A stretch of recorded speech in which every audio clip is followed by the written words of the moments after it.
All right, you guys, I have an exciting and fun episode for you today, and an even more exciting announcement about something in my personal life. I felt like after last week's episode on how to envision your decisions, I couldn't leave you hanging without diving into how to envision aesthetic decisions, such as for building a house, remodeling, decorating, all that goes into your style in your home because I know I have a friend who's building a house right now. I have one who has been starting to redecorate her house. And I myself have a big announcement of what we are doing to our house. So, all of these are big deals and big things that are typically a lot of it permanent decisions, things that you're not going to change for a very long time without a huge expense. So, you want to get it right. You want to make sure it's what you like and that everything flows well together. So today we'll be diving into how to make these aesthetic decisions and including some ways to envision your project and see it all together because I think that's a huge part of an aesthetic decision like this. You have to be able to visualize what it's going to look like before you put it in your space. And that will give you the best results, make you the happiest with your design choices. So stay tuned as we dive into this. Welcome to the Anchored Decision Show. I'm your host, Lauren Black, the world's biggest overthinker turned decision coach, all by the grace of God. Now, I'm on a mission to help you make easier decisions, discover God's will, and live with purpose. Tune in weekly to hear real-life decision stories, expert insights, and faith-based strategies to help you navigate your decisions with confidence. So ditch your pros and cons list and learn to make better decisions without asking your mom or losing another night of sleep. Let's go. All right, you guys, and now for my big announcement.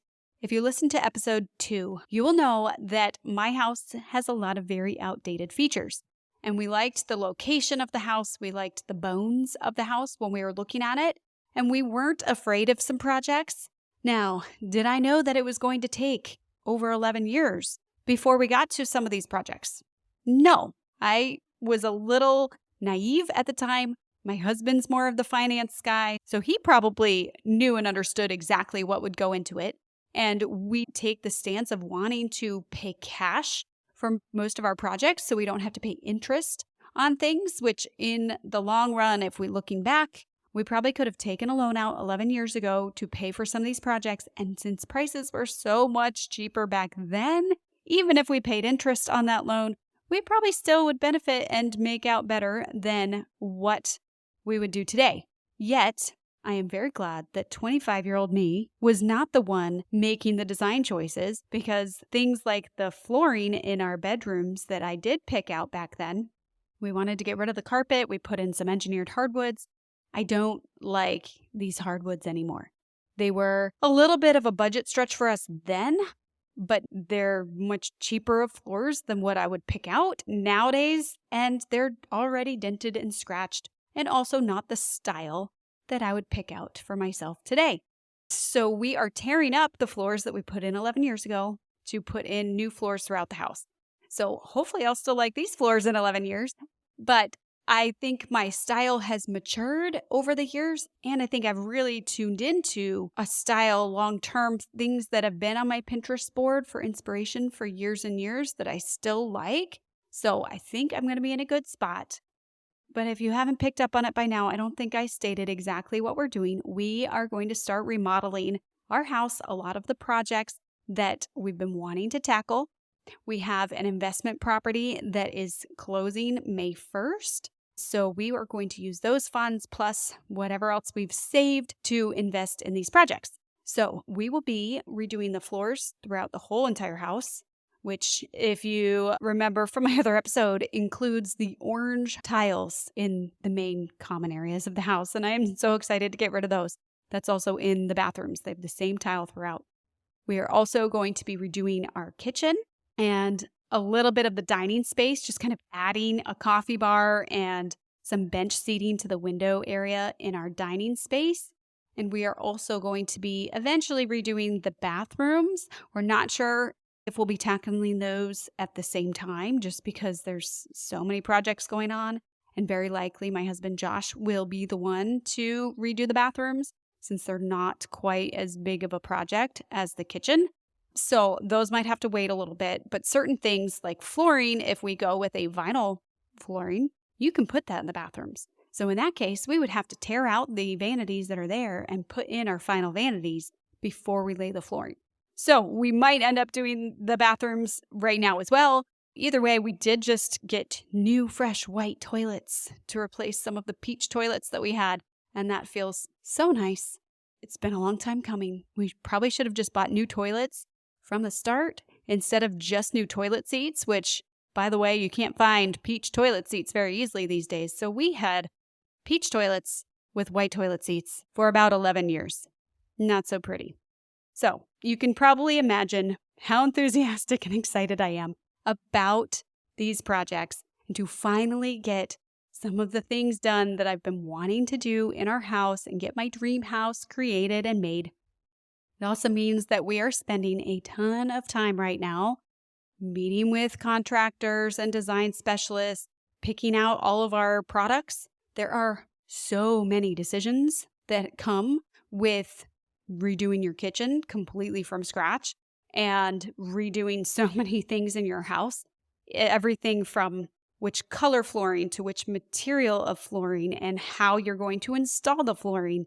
Then in the cabinets, what type of cabinet, whether it's the frameless cabinet, a framed cabinet, or an inset cabinet. If you don't know what I'm talking about, that's probably a good thing. Don't need to worry about it. And then also just what hardware, where are you placing things within the kitchen? How tall should you make the cabinets? And how deep? Are you removing walls? Are we putting up beams in order to open up the space more? Like, there are so many things that need to be discussed and so many decisions. I'll be sharing a lot of that over on Instagram.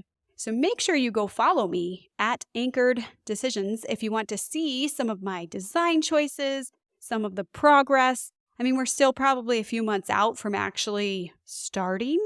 A, because we need the money to come in from this investment house that is selling.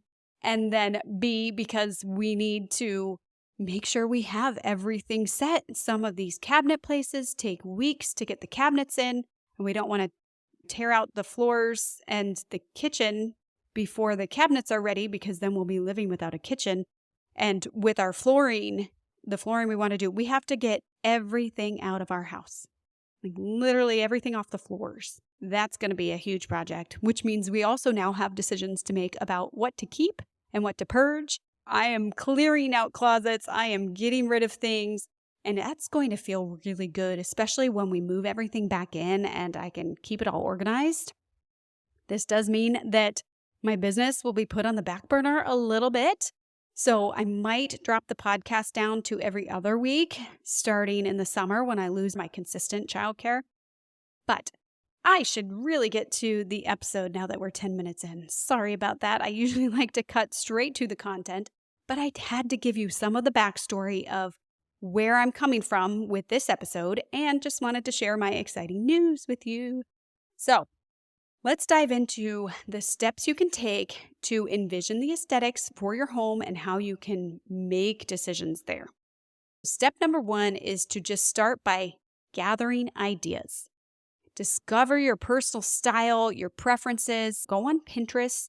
Go on Houzz. That's Houzz. You can create accounts on both of those where you can pin things to boards. You can even, within both of them, create organization within the boards. So you can have a dream home board on Pinterest with a kitchen renovation, and then you could even break it down to like cabinet style, hardware, whatever you want. I'm not going that crazy, but you can if you want. And that will help you stay organized and give you a big picture of what you like. So just start with pinning anything that catches your eyes.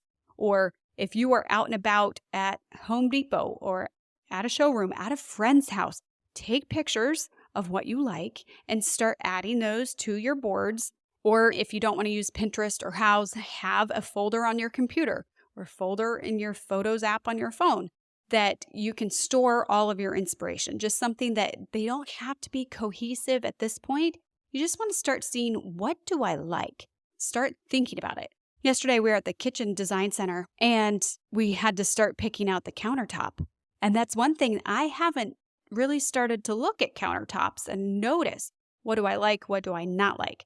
So make sure that you're starting to notice those things and starting to pin what you like in order to start making an inspiration board and start picking a direction.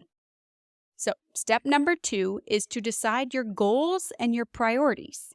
So these goals for your space or goals for your design could be things like durability, sustainability, style, trendiness, harmony, function, ease of maintenance and cleaning.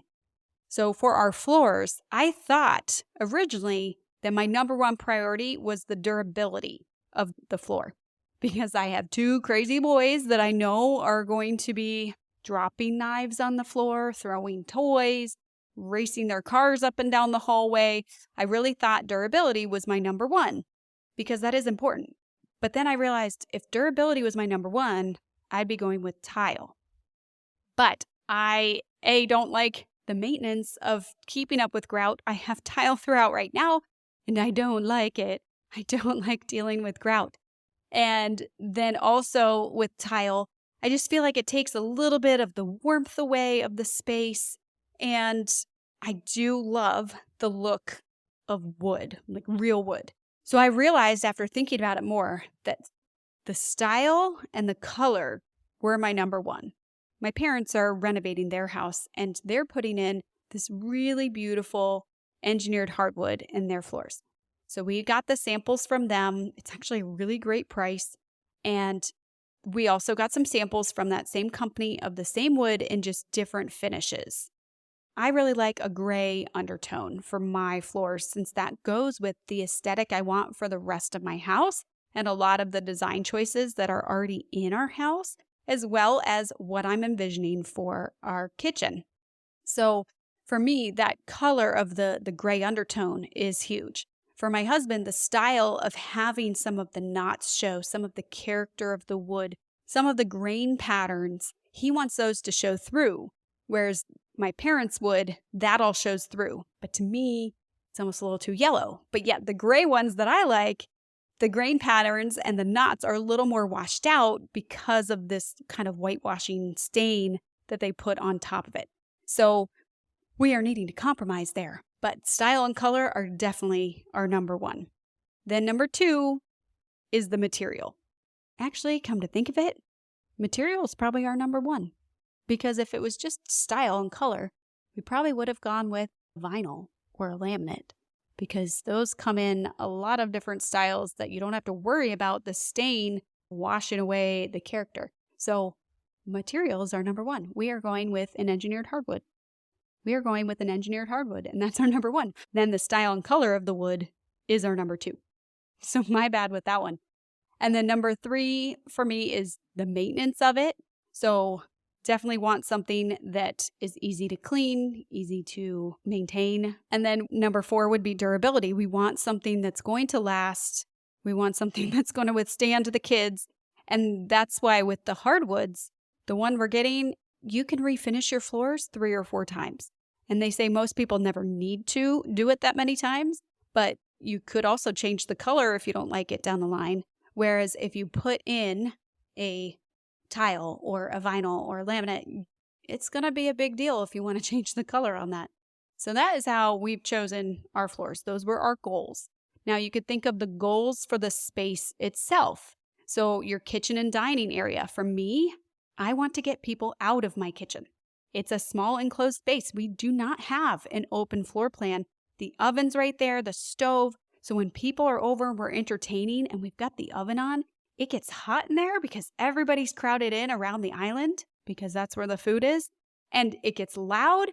So I need a way to make my dining space, which is actually bigger than my kitchen, to be the entertaining space. I want to move people from the kitchen to the dining. And therefore, I'm setting up a coffee bar where all the drinks will go and extending the peninsula into the dining area a little bit. And that's where all the food will go. So people will flock there. And then adding some bench seating in the corner with some pillows, real comfy spot with maybe a coffee table or a small table for people to lounge and chill and hang out. and also adding a TV to the dining room, which you will be able to see from the kitchen, because currently with that closed off floor plan, if you're in the kitchen or dining room, you don't get to see the TV. So if we're having people over for a football game, but they want the snacks, they have to leave the TV area to get the snacks. So now they can have their snacks and they can have the TV with the game on. So I think it's going to be great for achieving the goals that I want to achieve. If you look at my younger son's room, the goal for that room was that it needed to be really stylish because it has 2 barn doors that open up that we keep open during the day that is off the main area of the house. So everybody coming into the house can see into his room. So yes, we could just close the barn doors, but his room is my favorite in the house right now. It's very stylish. We've got a cool wall treatment on the one wall, a really pretty chandelier in the corner over a lazy boy chair. It's just cozy. It's welcoming. We keep it clean so that it can be this stylish space off the main house. And then Austin's room also needs to double as a guest room for us. So that determined what type of bed to put in. And we have a trundle bed that's a twin, but you can pull the twin out from under it and pop it up to be a king. So what are your goals for your space? What are your goals for your actual materials? Your goals for your changes and for your decor? Think through all of that and your priorities, and that will help you start to make decisions, because sometimes you don't even know where to start, but now you have a good starting point. So this leads into step number 3, which is to choose a pillar feature. What is a must-have item, material, color, something that you can base all of your decisions around? So maybe this is a piece of art or a certain material like a wood or a tile or a granite. Maybe it's a color palette you like. Maybe it's a piece of furniture. If you have an heirloom china cabinet that you want to base your space around, or maybe you love your couch and you want to make everything else match to that couch.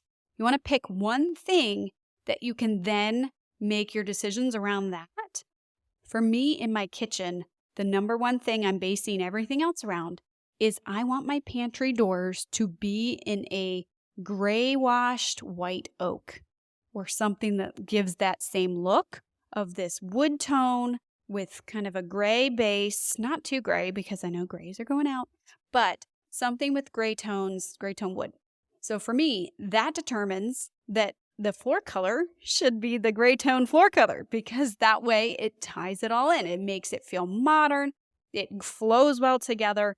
And so that determines the floor color, not the floor color determining the cabinet color for me.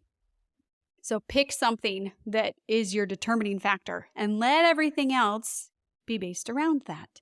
For you, it could be that you're obsessed with navy blue and you want a navy blue feature wall. Well, make sure that everything complements that navy blue feature wall. Maybe for you, you have a chandelier that you're obsessed with and you want to base your aesthetic decisions off that chandelier, which maybe has brass in it. And so now you know, okay, my hardware in my kitchen and the drawer pulls, the sink, all of that should be a brass to match. So what is your pillar piece? And don't base this off of something that could easily change. When it comes to this, you want to think about the things that are going to be more permanent in your space. When I was originally thinking about floor colors and the color of that pantry cabinet that I wanted, I thought about my dining table that's right off the kitchen. My dining table is a little darker wood. I said to my sister, well, maybe I should go with a little bit of a darker wood tone for that pantry because the dining table is a darker wood tone. And my sister said, no, your table can change. But those pantries will be a lot more expensive and harder to change out, as well as that determines the floor color from the pantry color. So if I'm basing the floor color off of something that's related to this table, that the table could easily change, I don't want to base everything off that table. That table is something that, yes, I love it. It'll probably be in our house for another 10 years, but that definitely is a changeable item. So make your decisions based off of more permanent items that aren't as easy to update and change and switch out. So step number 4 is to now start honing your ideas. This means you need to get a little bit more specific of ideas than just going on Pinterest and Houzz. You want to go visit showrooms. See what you like in person because it could look a lot different. Get actual floor swatches. Get paint, not just the little square that comes from the paint shop, but actually get samples of the paint that you can start painting in the space, because your lighting will change how things look in your house versus a showroom versus just a picture online. So start seeing things in person. Bring home some swatches, some samples, whatever you can bring home, whether it's fabric swatches, cabinet styles. Start tying things together, narrowing down, go through your Pinterest board and delete any that aren't in line with this style, that maybe don't flow as well with that pillar piece that you picked out. Now, step number 5 is to visualize the space, which this goes along with last week's episode 10, on how to envision your decision. For something like house remodels, building from scratch, your design, it is so important to get good visuals before you jump in, because these are expensive projects typically. And you don't want to spend all this money to hate something or realize that it's awkward or weird or not what you want. There are design softwares out there that either contractors have access to or you can purchase a monthly subscription to be able to do a 3D mock-up of your space. There are AI programs out there that do this. Now, I have to say, we tried a few AI programs, and the landscaping one for our backyard was laughable. I mean, they had like random, maybe 6-inch pathways just kind of circling into our yard, ending in nowhere, like a letter C. I'm like, what is that? So definitely make sure you find a good one if you're going to use an AI program. But there are programs out there and they're getting better and better every day. So you can use an AI program to help you visualize this space. I'm a Photoshopper because of my graphic design background. I like to mock up the space ahead of time. I did that for both of my sons' nurseries before they were born. And that way I could play around with things to scale of what decor do I want on the wall? What wall treatment do I want? What flooring should we put in? What color of paint? And get it the way I wanted it to. And then I handed it off to my husband and said, make it happen. And that way Josh had a 2-scale version of exactly what I wanted and could bring my vision to life because I had Photoshopped it and played around with it until I was happy with what I wanted. Now, my favorite DIYer is Lindsay Dean of Frills and Drills. Love her Instagram. She will place blue tape, just painter's tape, on the floor and walls to mock things up and be able to see the size of things. She'll even put where a lamp would be by drawing it out with tape on the wall. And then the size of your couch and the coffee table. And that way you're starting to see that what looked like in a picture was a cool couch might be really puny in a big room, or it might be too big for a small room. So start measuring things out and actually getting a feel for what it will look like. I know Lindsay Dean also will mock things up in Canva. It's a free design program. You might have to pay for the premium version in order to remove the background from things. So if you have a picture of a dresser and you want to remove the background so you can place just the dresser in your space, then just pay for the premium for 1 month and be able to mock it up. So she drags things around in Canva or even Instagram stories. You can do mock-ups and get a feel for different things. Now, sometimes it'll be harder to get it to scale, but at least that'll give you a visual representation of, oh, does this paint color go with this wood tone? Or does this chair look better than that chair? So things like that are easy to get a visual for when you plug it into a design program. Now, when my husband and I were first starting to plan out our new kitchen, we thought, I wonder if we could switch our dining space and our kitchen space in order to have a bigger kitchen, because our kitchen space is just so tight.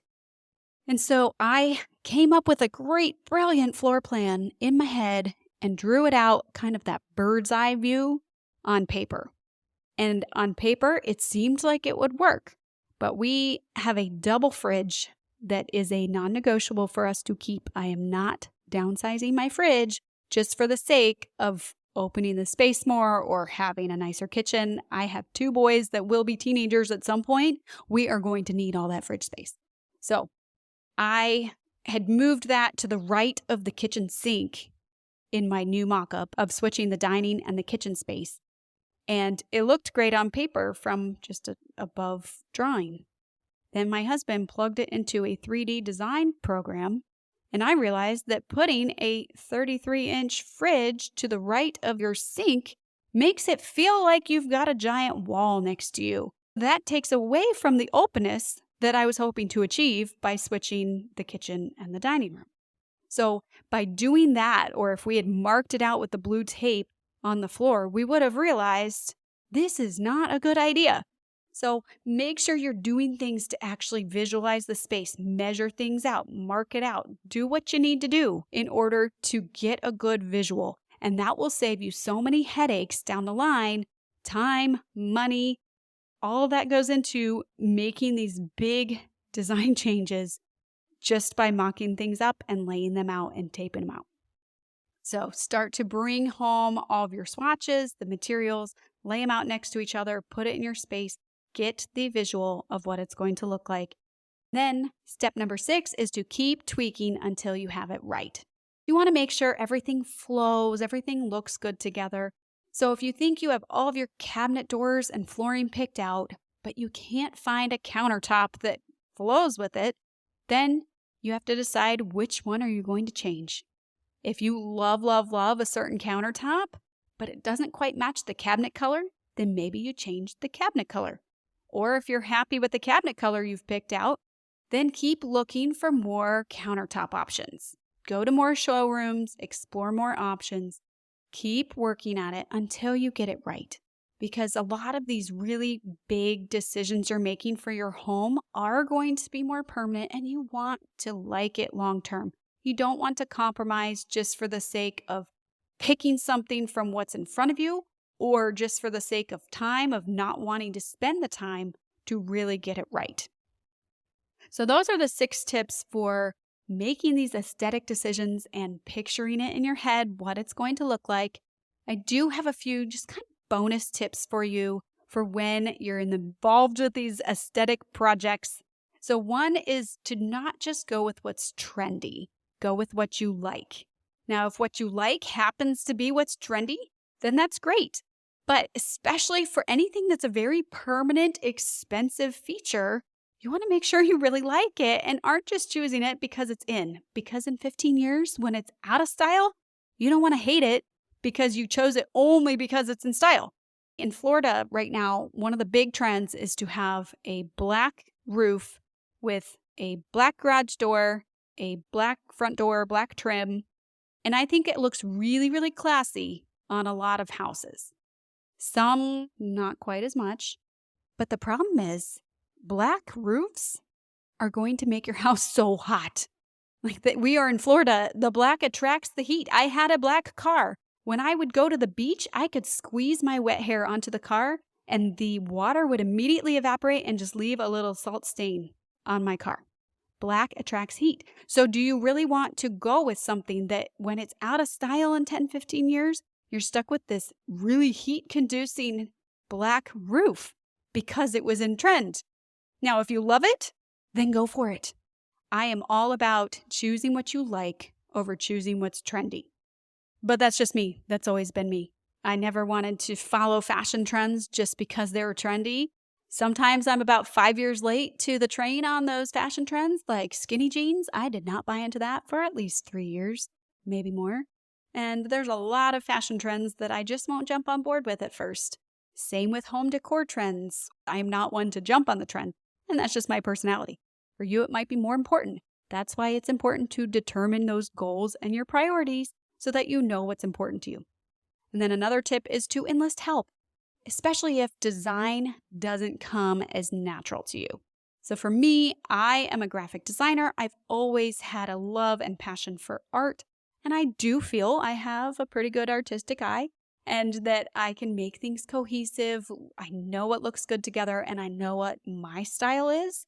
Some of you might have no idea what your style is, and you might need a little help determining what actually flows together, or you might need help envisioning your space and you need an interior designer or a contractor to mock it up for you and give you the ideas instead of you giving them the ideas, which is what I'm doing.